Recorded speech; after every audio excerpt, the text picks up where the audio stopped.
we studied the cranial nerve nuclei in the brainstem, we said that we have two types of cranial nerve nuclei in the brainstem.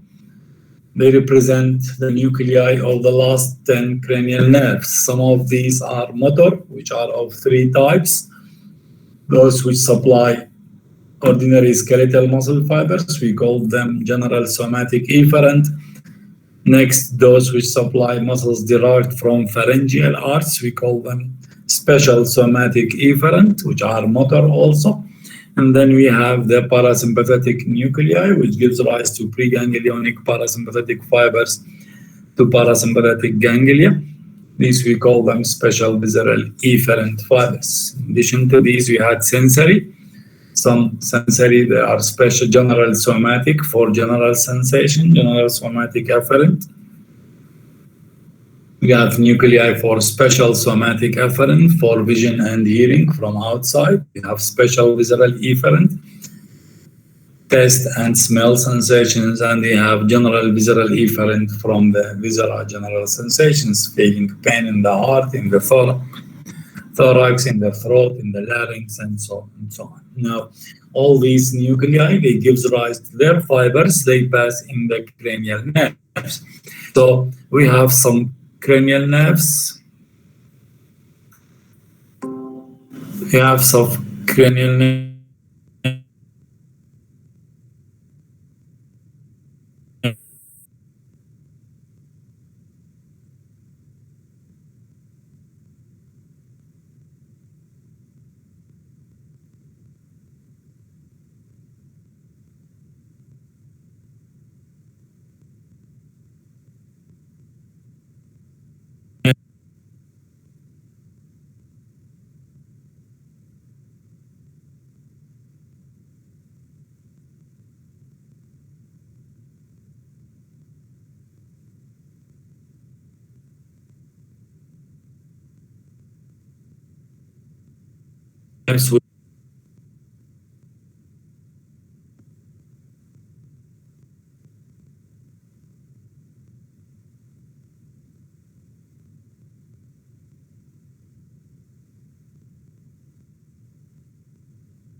Edinger-Westphal nucleus for the supply of ciliary ganglia.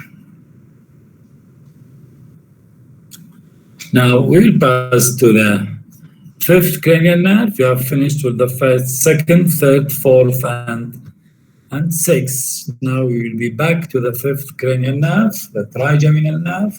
From its name, trigeminal, it means it has three branches, and capital V, it means 5 in Latin numbers. The fifth cranial nerve, it has again two components, just like the oculomotor nerve, but this has a general somatic efferent, which is sensory, and it has a special somatic efferent, which is motor. The special somatic efferent is for the muscles derived from the first pharyngeal arch. And the general somatic efferent is for the sensory supply, general sensations from the face and scalps. Trigeminal, from its name, 3 branches. Generally, the trigeminal nerve through these two components, through sensory components, supplies sensory fibers to the orbit, part of the orbit, to the face, to the oral cavity and nasopharynx. All these areas, sensory, special sensations. You feel pain in your teeth, you feel pain in the face, you feel pain in the maxillary sinus, you feel pain inside the nose, inside the nasopharynx. These are sensitive to touch, pain, and temperature. لسانك يحترق, سقف حلقك يحترق, you feel pain in it, or you feel cold or temperature, or from your face you feel touch, pain, and temperature. All these we call them somatic, sensory, somatic stimuli. These pass through the trigeminal nerve to the sensory nuclei of trigeminal nerve.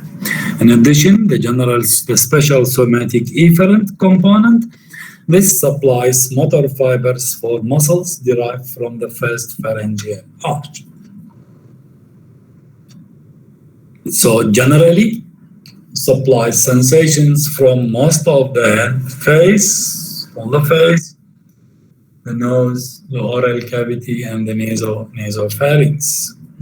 Supplies motor fibers to the muscles derived from first pharyngeal arch. If you know, these are the muscles of mastication, the tensor tympani, tensor villi palatini muscle, mylohyoid muscle, and the anterior belly of the gastric. All these are derived from the first pharyngeal arch.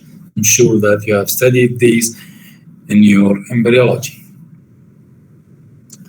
Now, the origin of trigeminal nerves, and it has two components. So it has a sensory component, which is general somatic efferent, and the special somatic efferent. So it has two, arise from two nuclei. The sensory part of it, this arises from the mesencephalic nucleus, main sensory nucleus, and spinal tract nucleus of trigeminal nerve.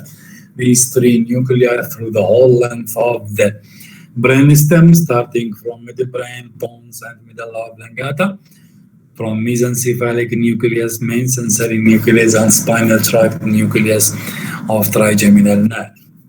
Fibers emerge from these. The motor root arises from motor nucleus of trigeminal, which lies in the pons. The two roots join with each other and emerge as single nerve from the lateral aspect of the pons. Emerge the nerve from the lateral aspect of pons. So once it emerges from pons, it's formed of two components, a sensory component and the motor component which is special somatic efferent and general somatic efferent components. Emerging from lateral side of pons, pass to the trigeminal ganglia as a peripheral ganglia in the middle cranial fossa. The motor root bypasses the ganglia, it has nothing to do with it, while the sensory root relies on the ganglia. Within, emerging from the ganglia, it divides into three branches. From the ganglia, emerge as 3 branches. So it has a very short course as a trunk and immediately divides into three branches. It divides into ophthalmic, here is the trigeminal nerve, picture of trigeminal. This is the trunk of it, and this is the trigeminal ganglia. Immediately emerging from it, it divides into 3 branches. It divides into ophthalmic, which is pure sensory, becomes single component only, general somatic afferent component, and maxillary. Maxillary again is a single component, general somatic afferent component. So these two are pure sensory, each has a single component, which is general somatic afferent component. And then the third branch is the mandibular nerve. This is A mixed contain both components. It takes all the special somatic efferent component together with some general somatic afferent component. So the fifth cranial nerve or trigeminal nerve is a double component nerve arising from two nuclei from the general somatic afferent part from the mesencephalic, trigeminal, main sensory, and spinal tract nucleus of trigeminal nerve. The roots form the general somatic afferent fibers and arises from the motor nucleus of trigeminal and pons. The two roots unite with each other, emerge from the lateral side of pons, pass to trigeminal ganglia in the middle cranial fossa. The motor root bypasses the ganglia and the sensory root relay on ganglia. Emerging from the ganglia, as I said, divides into three branches. Ophthalmic, which carries general somatic afferent only sensory. Maxillary, again, general somatic afferent only sensory. And mandibular, which is mixed, takes all the motor special somatic efferent and some general somatic afferent fibers. Now the ophthalmic branch of it. This is the smallest of the three. Is the smallest of the three branches. This is the ophthalmic nerve. Now the ophthalmic nerve, emerging from the ganglia, from the trigeminal ganglia, it passes again in the lateral wall of the cavernous sinus below the trochlear nerve.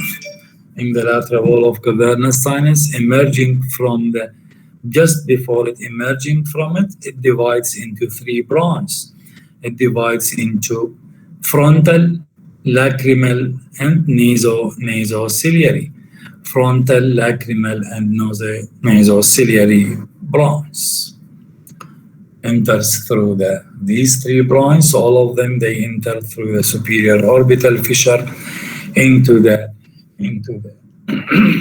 orbit. Again, is a nerve of for the supply of the orbital contents with sensory supply and also supplies some parts of the face. The ophthalmic nerve, the frontal passes in the roof of the orbital cavity. In the middle of it, divides into two branches, into supraorbital and supratrochlear branches. Divide into supraorbital and supratrochlear branches, which emerge on the face. On the face, for the supplying of the skin of the front. We have studied it with the supply of the face. This is the frontal branch of it. Then we have the lacrimal branch. The lacrimal branch passes in the lateral wall of the orbit, pass toward the lacrimal gland, supplying the lacrimal gland, and then a branch of it emerges at the outside as the lateral palpebral branch, which supplies skin of the lateral aspect of the lip. Again, you have studied this with the supply of the sensory supply of the face. Now, what remains is the nasociliary. From its name, this supplies partly nasal cavity and partly the contents of the orbit. This gives rise, enters inside the orbit, gives rise to a number of branches which enter into the sclera, enter in the eyeball, inside the eyeball, supplying the sclera, the cornea, and the other layers of the eyeball through short ciliary branch.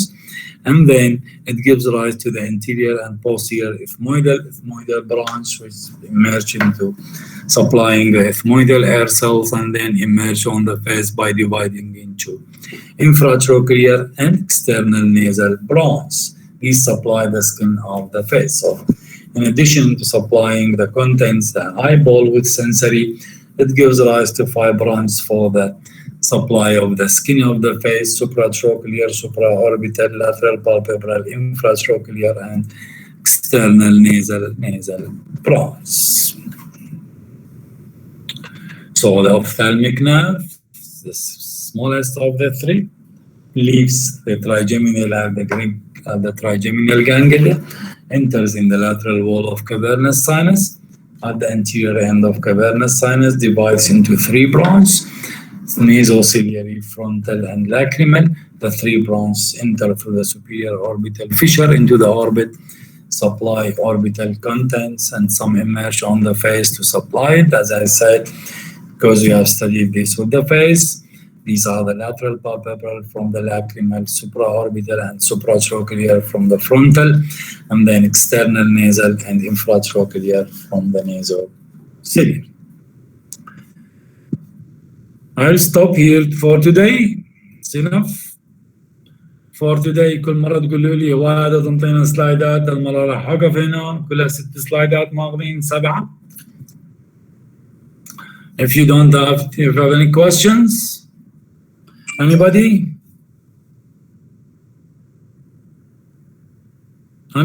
have any question? ما عندكم سؤال؟ لا دكتور ما عندنا. تمام. Thank you. See you next week.